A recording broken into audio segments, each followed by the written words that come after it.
Dear students, we'll discuss vitamins. Vitamins are very vital for living organisms. These are required in very small amount but are essential for metabolic activities. Vitamin दो तरह के होते हैं, water soluble और fat soluble.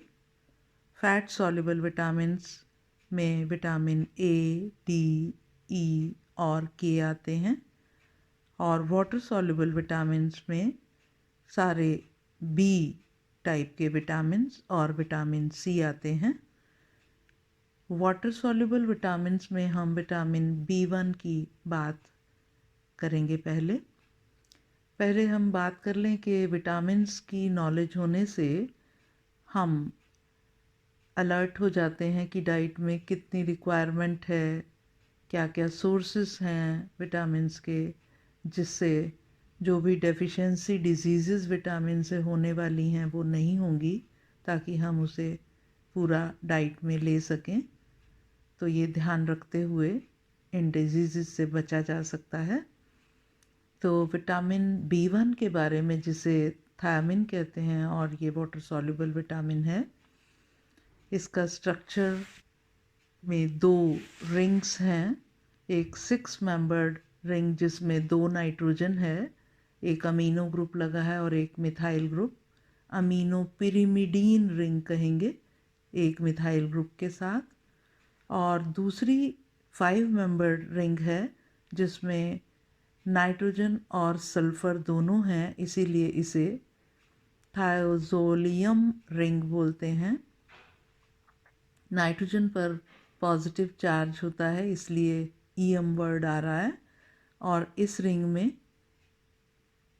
एक methyl group substituted है और एक CH2CH2OH, जिसको हम हाइड्रोक्सी इथाइल ग्रुप बोलेंगे। ये दोनों रिंग्स, अमीनो पिरिडीन रिंग और थायोजोलियम रिंग्स, एक मिथाइलिन ग्रुप के थ्रू आपस में जुड़ी हुई हैं। ये सारा स्ट्रक्चर था विटामिन B1 का। अबाउट इट्स अकरेंस, थायमिन बहुत सारे प्लांट्स के सीड्स के आउटर कोट्स, बाहरी परत में मिलता है, जिनमें सीरियल ग्रेन्स आ जाते हैं।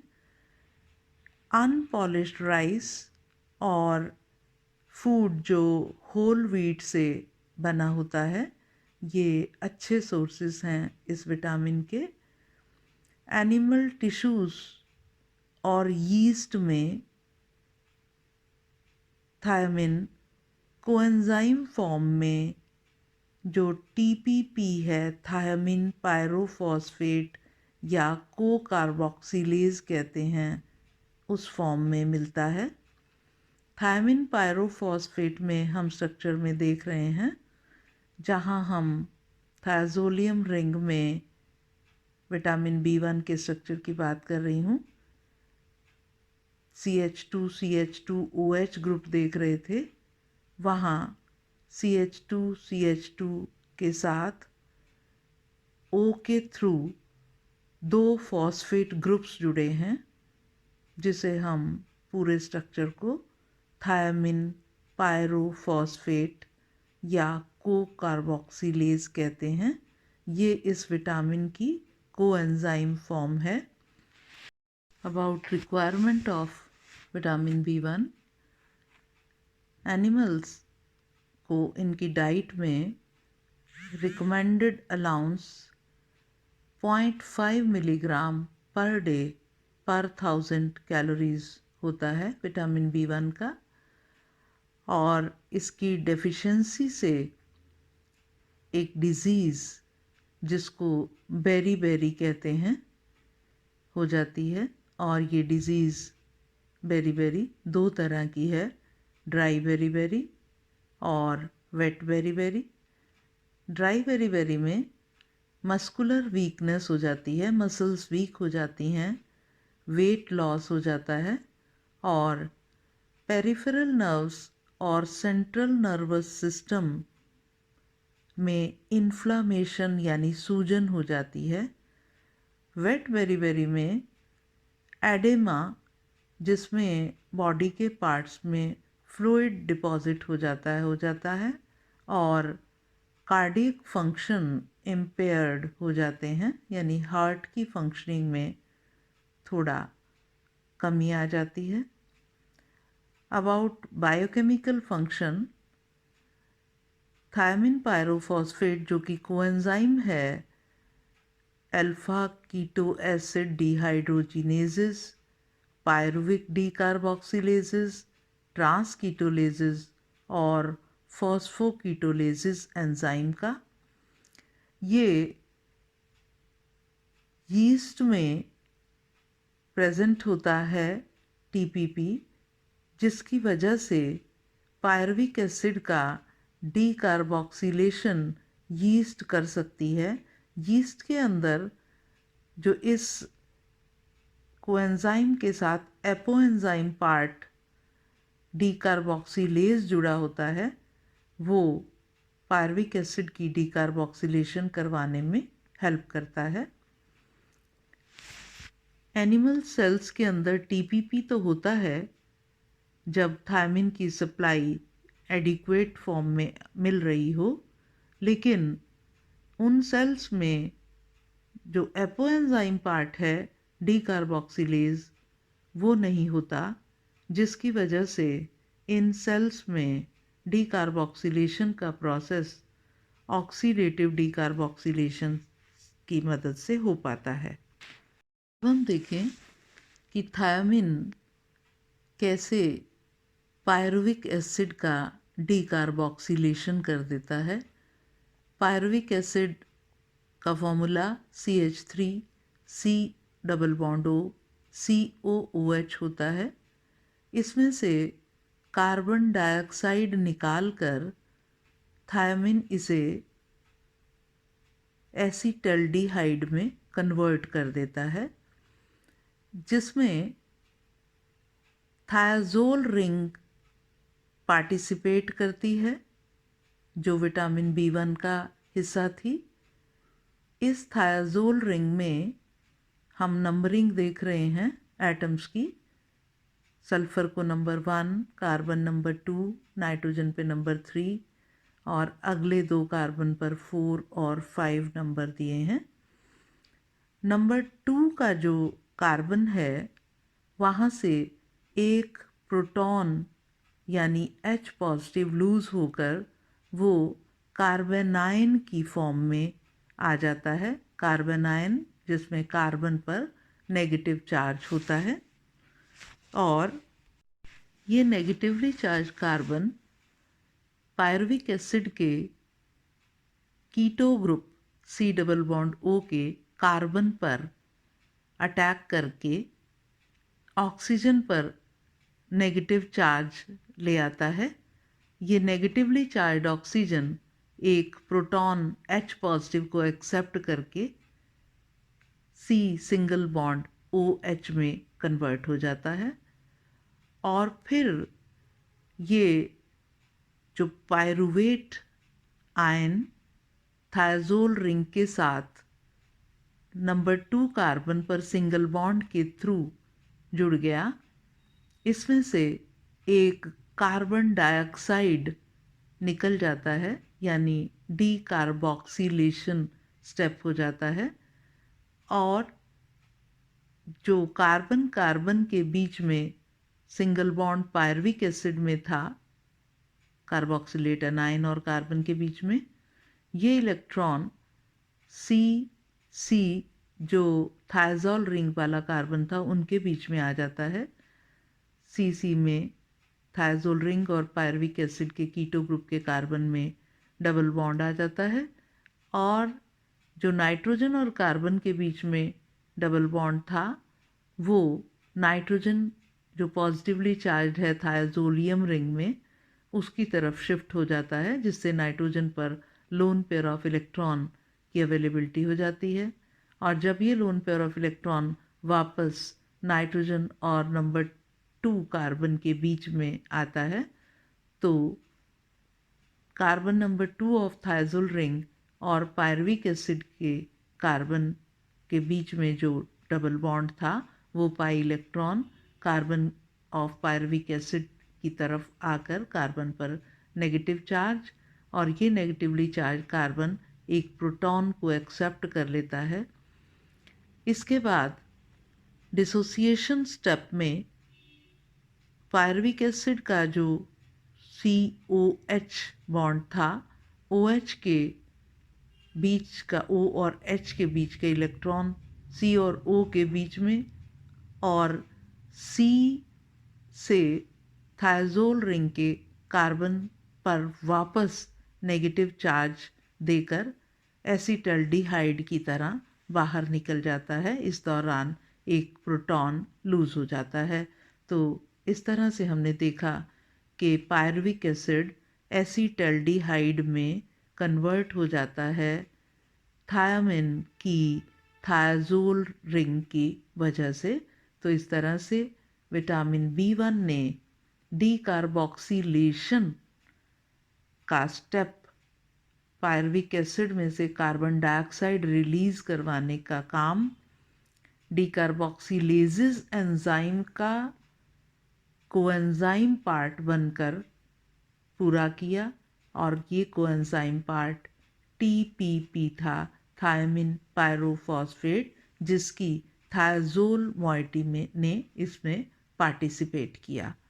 तो ये था अबाउट विटामिन B1, इसकी sources, occurrence, requirement, deficiency diseases और mechanism of decarboxylation of pyruvic acid, जिसमें ये कोएंजाइम का काम कर रहा था।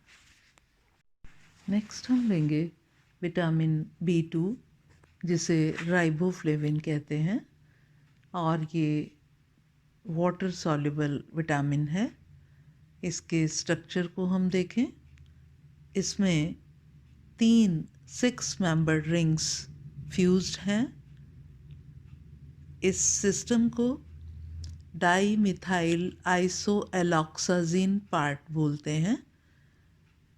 ये 3 रिंग्स में पहली 6 मेंबर्ड रिंग बेंजीन रिंग है, जिसमें 2 मिथाइल ग्रुप एडजेसेंट पोजीशन पर हैं, और सेकेंड रिंग में 2 नाइट्रोजन हैं, और थर्ड रिंग में भी 2 नाइट्रोजन और 2 कार्बोनिल ग्रुप प्रेजेंट हैं। बीच वाली रिंग की नाइट्रोजन डी-रिबिटॉल पार्ट से जो शुगर अल्कोहल है, which is CH2, CHOH, CHOH, CHOH, CH2OH से जुड़ी है। तो ये विटामिन B2 का स्ट्रक्चर, जिसमें sugar alcohol D ribitol attached to 7,8 dimethyl isoalloxazine. ये vitamin 2 flavin coenzymes FMN flavin mononucleotide और FAD flavin adenine dinucleotide का कोएंजाइम पार्ट है। FMN में यानी फ्लेविन मोनोन्यूक्लियोटाइड में राइबोफ्लेविन फॉस्फोरिक एसिड के साथ एस्टर फॉर्म में प्रेजेंट है, जिसमें डी-रिबिटॉल का CH2OH पार्ट फॉस्फोरिक एसिड से एस्टर बॉन्ड बनाकर CH2O P double bond OH की फॉर्म में आ रहा है। Rest of the part vitamin B2 का है।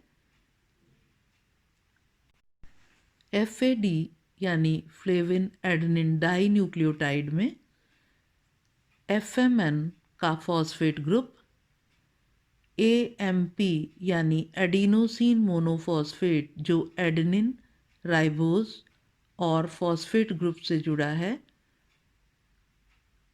दोनों आपस में फॉस्फेट ग्रुप से लिंक्ड हैं फ्लेविन एडेनिन डाइन्यूक्लियोटाइड यानी FAD में। तो हम कह सकते हैं कि राइबोफ्लेविन इन दो flavin coenzymes FMN flavin mononucleotide और FAD फ्लेविन एडेनिन डाइन्यूक्लियोटाइड का विटामिन पार्ट है। About occurrence of riboflavin green plants से सिंथेसाइज किया जा सकता है। बैक्टीरिया और फंगाई भी इसे सिंथेसाइज कर सकते हैं, लेकिन ये एनिमल्स से सिंथेसाइज नहीं हो सकता। एनिमल इसे प्लांट मटेरियल और टिश्यूज़ जैसे लिवर, जिनके अंदर हाई कंसंट्रेशन विटामिन B2 की होती है, उसे खाकर इसे ऑब्टेन कर सकते हैं। Vitamin B2 eggs, organ meet जैसे किडनी, लिवर और लो फैट मिल्क में मिलता है। ये ग्रीन वेजिटेबल्स जैसे एस्पेरेगस, ब्रोकली और स्पिनच में भी पाया जाता है। कुछ फोर्टिफाइड सीरियल्स, ब्रेड और ग्रेन प्रोडक्ट्स में भी राइबोफ्लेविन की अवेलेबिलिटी होती है। About deficiency of vitamin B2। Vitamin B2 की डेफिशिएंसी से ह्यूमंस के अंदर ज़्यादा सिम्टम्स नहीं दिखाई देते। उनमें कुछ साइन जैसे टंग का रेड होना, सोर थ्रॉट, माउथ और थ्रोट की लाइनिंग में स्वेलिंग, लिप्स और माउथ के कॉर्नर्स पर क्रैक्स और टंग पर इन्फ्लेमेशन, सूजन और स्किन पर स्केल्स यानी मॉइस्ट और स्केली स्किन का होना, कुछ इस तरह के सिम्टम्स देखे जा सके हैं। और रैट्स के अंदर ये देखा गया है कि इस डेफिशिएंसी से उनकी ग्रोथ कम हो जाती है, इम्पेयर्ड ग्रोथ, ब्लाइंडनेस आ जाती है और नर्व्स का डिजनरेशन, साथ ही साथ इम्पेयर्ड रिप्रोडक्शन हो जाता है। ह्यूमंस के अंदर ज़्यादा साइन नहीं देखे गए। Biochemical functions of vitamin B2, ये कोएंजाइम ऑक्सीडेशन रिडक्शन रिएक्शंस करवाता है।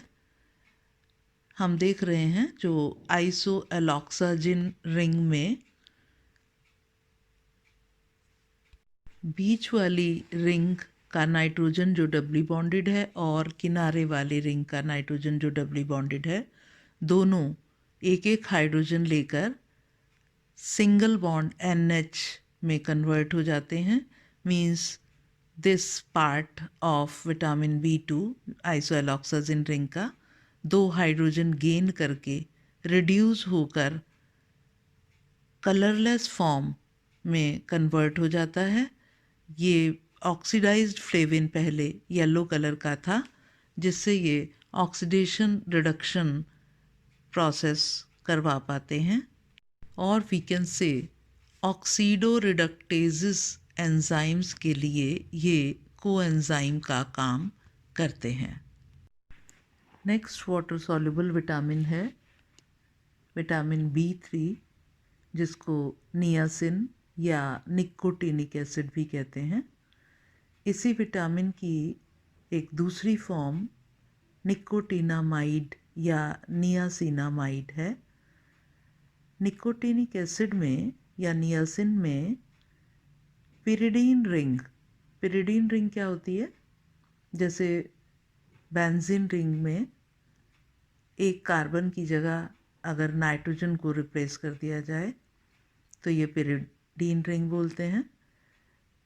नाइट्रोजन को नंबर 1 लेबल किया, एंटी क्लॉकवाइज वे में नंबरिंग करके नंबर 3 कार्बन पर कार्बोक्सिलिक ग्रुप है, निकोटिनिक एसिड या नियासिन, और कार्बोक्सिलिक ग्रुप COOH की जगह अगर CONH2 कर दें तो ये निकोटिनामाइड होगा.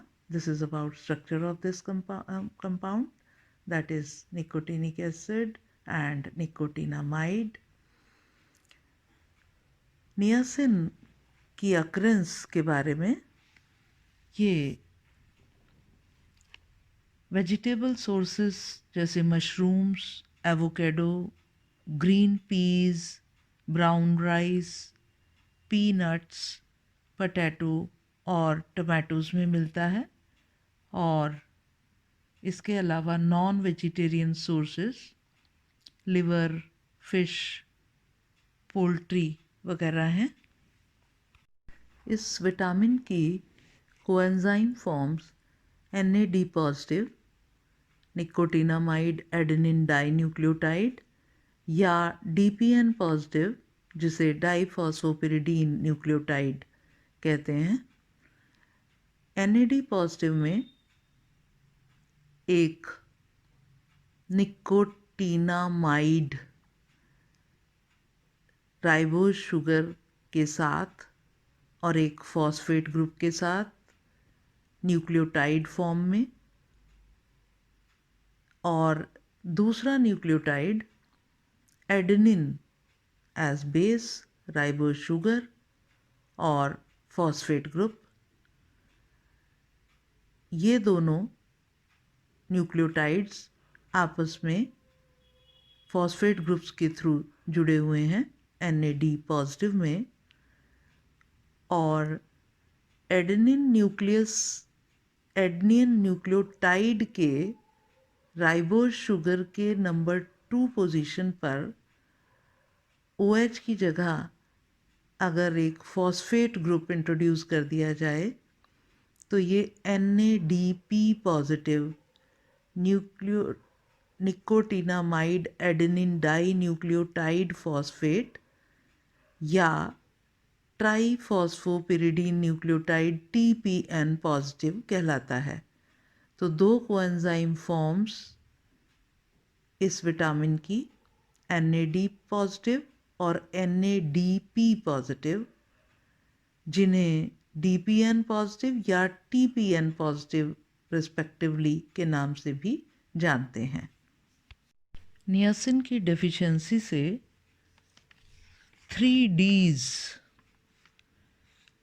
प्रॉब्लम, डर्मेटाइटिस, डिमेंशिया और डायरिया हो जाता है.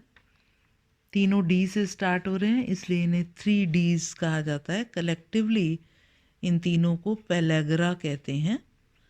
डर्मेटाइटिस में स्किन एरियाज जो लाइट को एक्सपोज होते हैं वो ख़राब हो जाते हैं. डिमेंशिया में यादाश्त भूल जाती है. और डायरिया में लूज मोशंस की प्रॉब्लम हो जाती है. वैसे तो ह्यूमन बीइंग्स में ट्रिप्टोफैन से नियासिन को सिंथेसाइज किया जा सकता है, लेकिन बहुत कम अमाउंट सिंथेसाइज हो पाता है. 50 से 60 मिलीग्राम ट्रिप्टोफैन से जस्ट 1 मिलीग्राम ही निकोटिनिक एसिड बनाया जा सकता है. तो ज़रूरी है कि इस विटामिन को एक्सटर्नली सप्लाई किया जाए. इसका बायोकेमिकल फंक्शन ये डिहाइड्रोजिनेसिस एंजाइम्स के लिए कोएंजाइम का काम करता है जो ऑक्सीडेशन रिडक्शन रिएक्शंस को कैटालाइज करते हैं.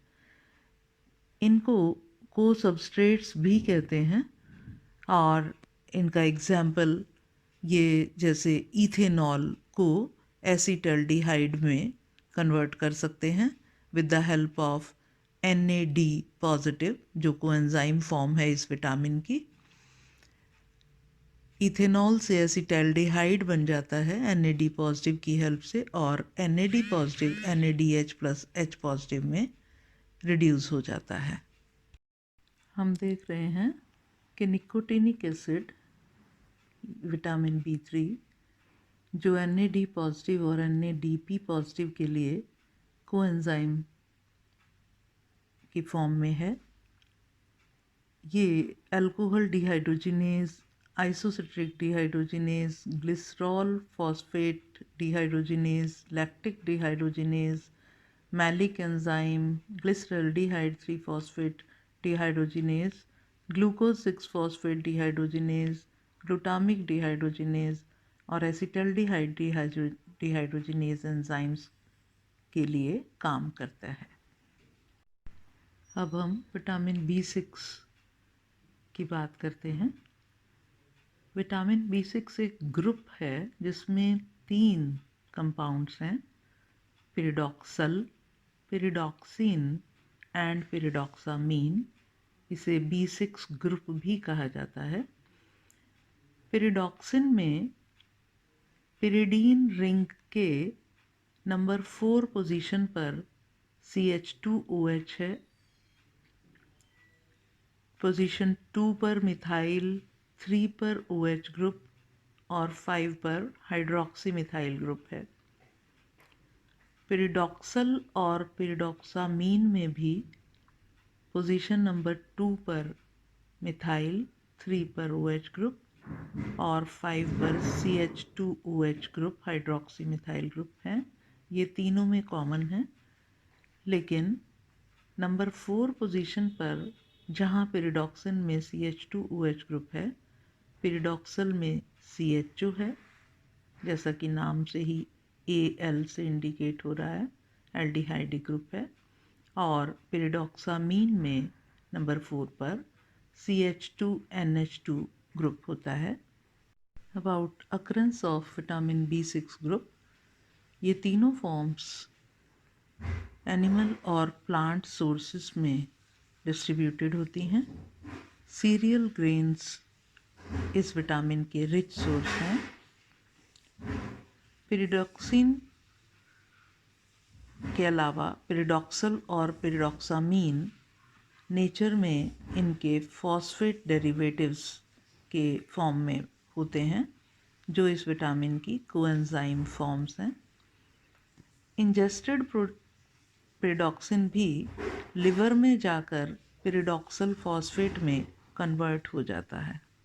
About biochemical function of vitamin B6 group, इन सभी रिएक्शंस में पिरिडॉक्सल फॉस्फेट कोएंजाइम की तरह काम करता है, जो various reactions of amino acid metabolism जैसे ट्रांसअमीनेशन, डीकार्बोक्सिलेशन, रेसिमाइजेशन, इन सब को कैटालाइज करता है।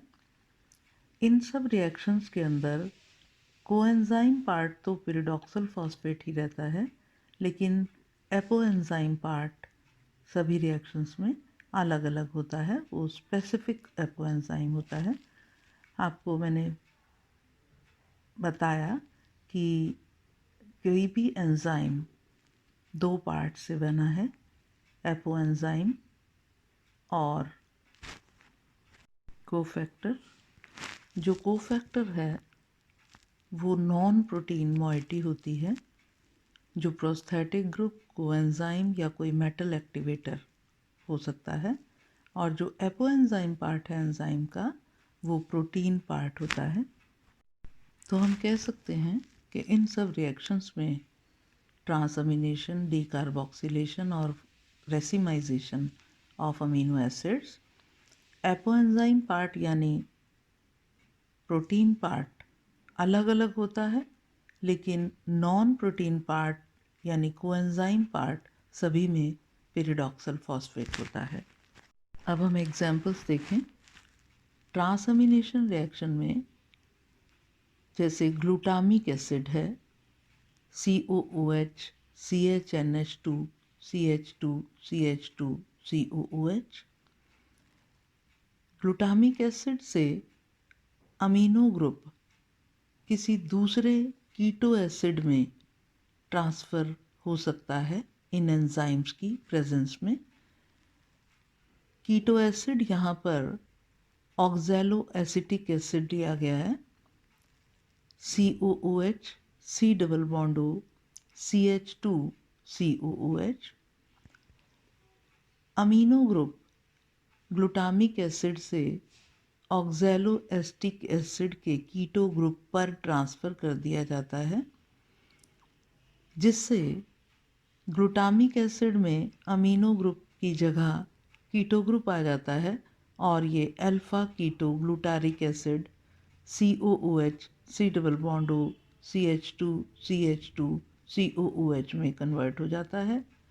और ऑक्सैलोएसिटिक एसिड जिसमें कीटो ग्रुप था वो एस्पार्टिक एसिड जिसमें कीटो ग्रुप की जगह अब अमीनो ग्रुप आ गया COOH CHNH2 CH2COOH में कन्वर्ट हो जाता है।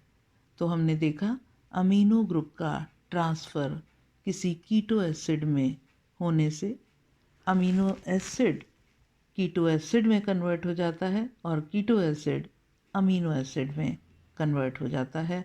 इसलिए इस प्रोसेस को ट्रांस अमीनेशन, जिसमें ट्रांसफ़र ऑफ अमीनो ग्रुप हो रहा है, ये एंजाइम ग्लूटामिक एस्पार्टिक ट्रांसअमीनेज एंजाइम की प्रेजेंस में होता है, जिसके लिए पिरिडॉक्सल फॉस्फेट जो कि विटामिन B6 है, कोएंजाइम की तरह काम करता है। इसी तरह से अमीनो एसिड्स का डीकार्बोक्सिलेशन के लिए एग्जाम्पल देखें।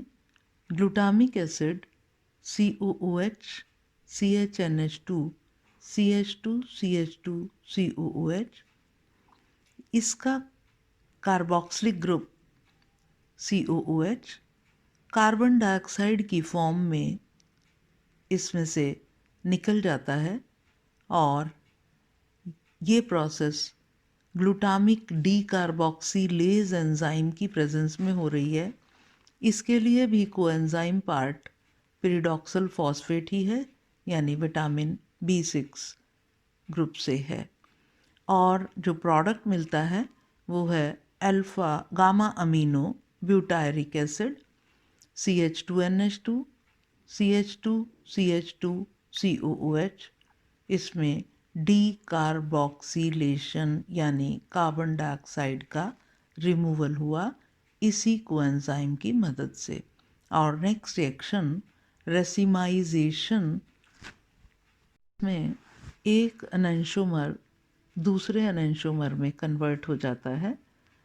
जैसे यहाँ पर एग्जाम्पल लिया है L glutamic acid. Glutamic acid racemase enzyme की प्रेजेंस में डी ग्लूटामिक एसिड में कन्वर्ट हो जाता है। सिर्फ कायरल कार्बन पर अमीनो ग्रुप की कॉन्फ़िगरेशन का डिफरेंस है। एल ग्लूटामिक एसिड में कायरल कार्बन पर अमीनो ग्रुप लेफ़्ट साइड पर है, जबकि डी ग्लूटामिक एसिड में ये राइट साइड पर है। और इस एंजाइम रेसिमेज एंजाइम के लिए भी कोएंजाइम पार्ट पिरिडॉक्सल फॉस्फेट है। Next vitamin we'll discuss about B12. B12 vitamin, also known as cobalamin, it's a water soluble vitamin और ये ब्रेन की और नर्वस सिस्टम की नॉर्मल फंक्शनिंग में एक ख़ास रोल प्ले करता है। Also it plays a role in formation of blood. बहुत सारे कंपाउंड्स विटामिन B12 के अंडर आते हैं, जिनमें साइनोकोबालामिन, हाइड्रोक्सीकोबालामिन, नाइट्रोकोबालामिन और एक्वाकोबालामिन हैं। ये विटामिन अनीमिया को क्योर करने में यूज़ होता है, इसलिए इसे एंटी परनीशियस विटामिन भी बोलते हैं। About chemistry of this vitamin, इसमें एक कोरीन रिंग होती है। कोरीन रिंग में 4 pyrrole rings, 5 membered rings containing nitrogen को पायरोल रिंग बोलते हैं। 4 ऐसी पायरोल रिंग्स कोबाल्ट आयन से कोऑर्डिनेट बॉन्ड से जुड़ी होती हैं नाइट्रोजन के थ्रू, और ये रिंग्स ABCD 4 रिंग्स हैं जैसा कि डायग्राम में लेबल्ड है। ABBCCD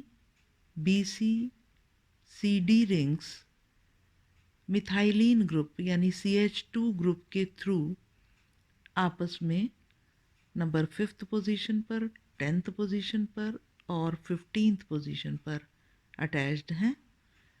रिंग A और D डायरेक्टली अटैच्ड हैं। अब इस कोरीन रिंग पर जो वेरियस सब्स्टिट्यूएंट्स अटैच्ड हैं, इसमें हमने नंबरिंग की हुई है। पोजीशन नंबर 3, 5, 13, 15, 18 और 19 पर methyl groups CH3 groups attached हैं। 8th पोजीशन पर डाई मिथाइल यानी 2 मिथाइल ग्रुप्स हैं। पोजीशन नंबर 2, 13 और 18 पर मीथेनामाइड CH2CO NH2 ग्रुप अटैच्ड है। पोजीशन नंबर 3, 7, 12 और 17 यानी 4 पोजीशन पर प्रोपेनामाइड ग्रुप अटैच्ड है।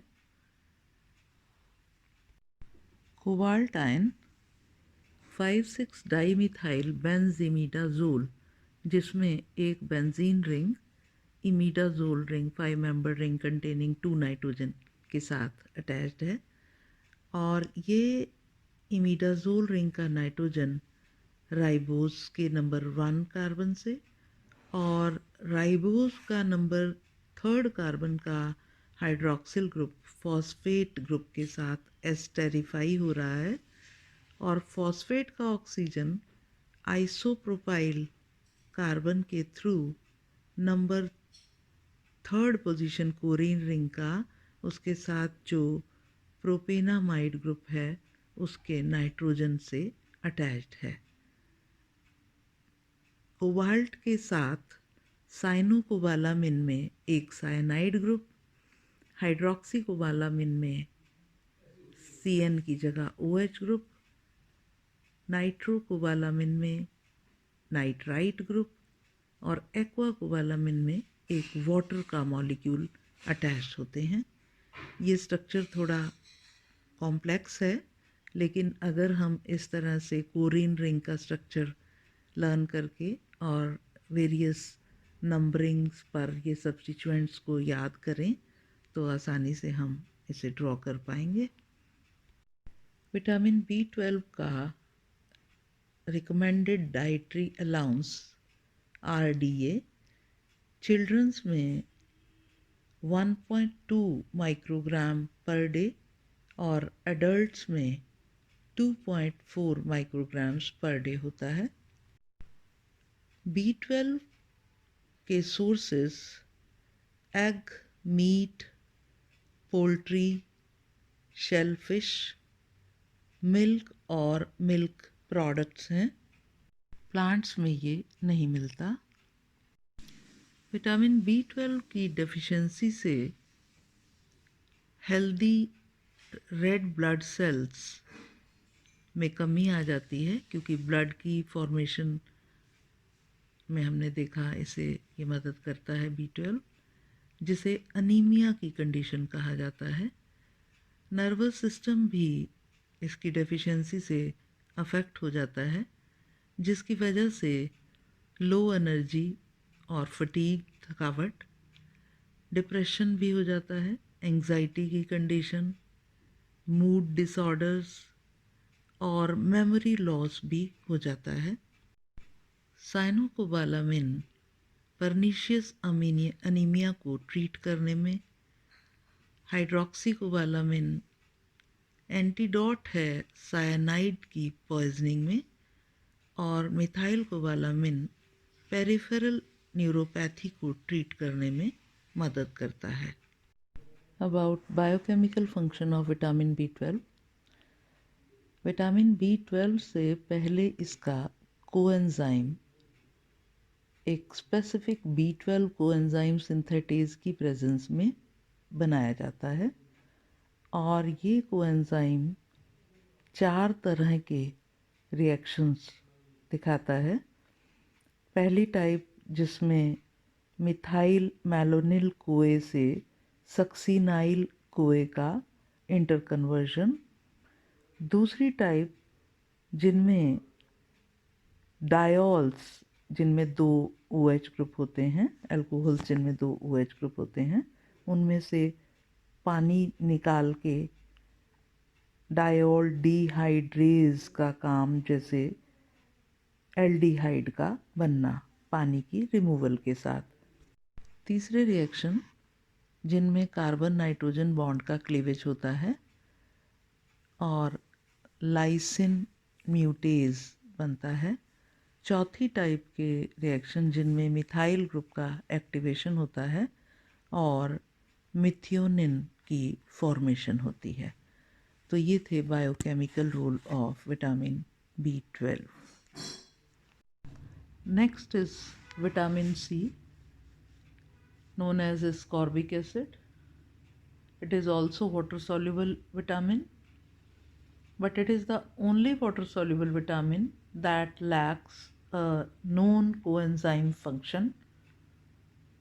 All the water soluble vitamins except vitamin C, they act as coenzymes of various enzymes, but vitamin C does not act as coenzyme.